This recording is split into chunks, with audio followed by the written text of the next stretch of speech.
Magandang araw po, welcome po sa aking channel, Love9 TV. Patalasasan po, meron po ba kayong mga properties na napapabayaan or non-performing assets?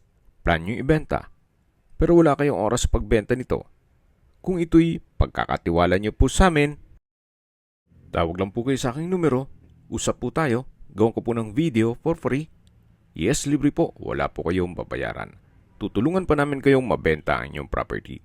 Kami na po bala sa marketing, sa boosting or paid ads. Even sa tripping, hindi na po kayo mapapagod sa pag-entertain ng mga buyers. Kami na po bala sa lahat. Tawag lang po kayo. Nandito po tayo ngayon sa Wind Residences, Tagaytay, kung saan meron po tayong bagong video presentation, isang fully furnished condo unit. Ito po'y titulado, buhay po ang may-ari, kaya wala po kayong maging problema sa documentation o sa transfer ng title. Nasa 15th floor po ang condo unit at may balkonahe at overlooking view ng Taal. Napakaganda po at ito'y income generating. Gawa ng nakapasok po ito sa Airbnb. Ito po yung kitchen, may kitchen countertop, wall-mounted cabinet, stainless sink with faucet, may refrigerator, may dining set, sofa, mirror wall, pendant lamp, ceiling cove design, then may ceiling fan. Hindi lang po fully furnished, kundi ito po'y interior decorated at tile flooring. Ito po'y ready for occupancy, kaya wala na po kayong ipapagawa dito. Ang kulang na lang po ay kayo at ang gamit nyo. At kung sakali man na nasa ibang bansa po kayo, pwede pa rin po itong pasok nyo sa Airbnb para ito'y income generating. So mula po dito sa living area, ito naman po yung kwarto. Meron pong sliding glass door. May bed and bed frame, may painting, may side table, may wardrobe, then split type aircon. Naka-ceiling cove design na rin po dito. At hanggang dito po, ito po yung naka-tile flooring. Punta po tayo dito sa balkonahe, kung saan napakaganda po ng view. Meron po ditong coffee table. Yan po, tunghayin nyo po itong napagandang tanawin. Yan po yung Taal Lake, then Taal Volcano. Napakatahimik po ng lugar, sariwang hangin, at malamig po ang klima.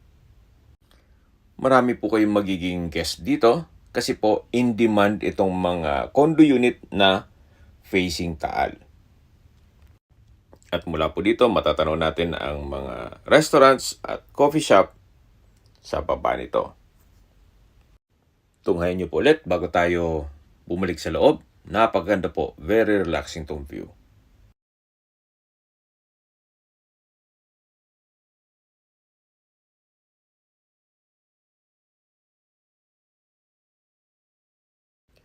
Balik na po tayo dito sa loob. So, ito po yung sliding glass door. Then yung kwarto, yung wardrobe.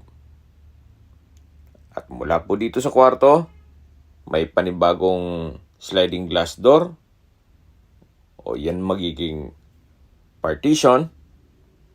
Then meron pong lampshade. At ito naman po yung living area at dining area. Mula po dito, ito naman yung kitchen na kumpleto na rin po. May wall-mounted cabinet, microwave, stainless sink with faucet, kitchen countertop, range hood, at kitchen cabinet. Balik po ulit tayo dito sa main door kung saan yan po ulit yung kusina. Then matatanaw yung living area at dito naman po yung toilet and bath. Ito pong toilet and bath ay maayos naman ng mga toilet fixtures. May bathroom countertop, may vanity mirror, malaking bathroom sink with faucet, water closet with bidet, naka-tile bathroom wall, may towel holder, may wall-mounted rack, exhaust fan, at meron pong shower enclosure. na may hot and cold shower. Naka-tile bathroom wall na rin po dito. Wala na po kayong ipapagawa dito sa condo unit. Ang kulang na lang po dito ay ang inyong supervision kung sakali man na ipasok nyo ito sa Airbnb. Habang pinagmamasdan nyo po itong loob nitong condo, pag-usapan natin ang distance, location at travel time.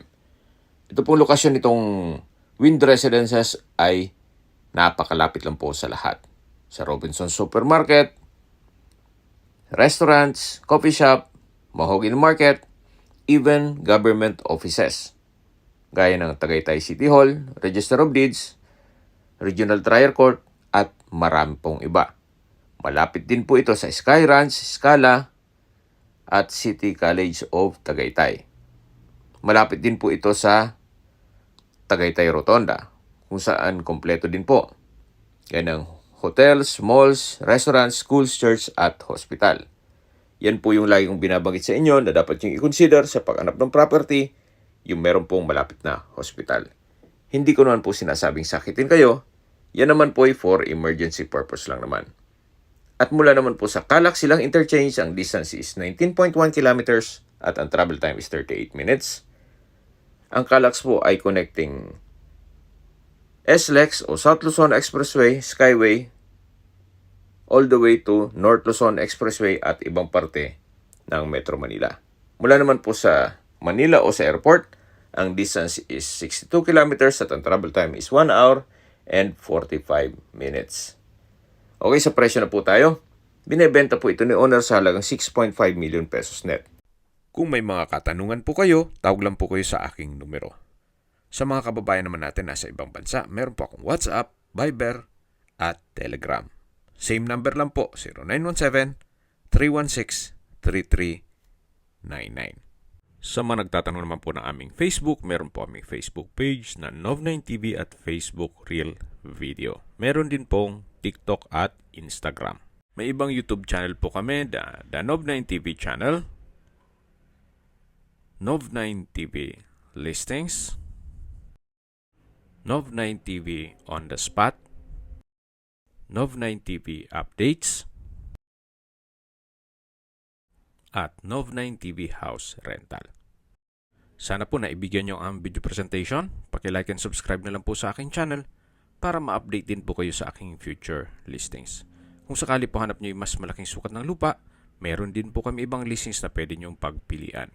Huwag po kayong mag-atubiling tumawag sa amin.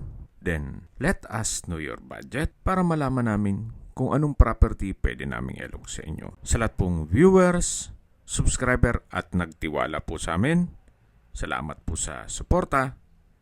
Ingat po kayo lagi at yung pamilya. Maraming salamat po.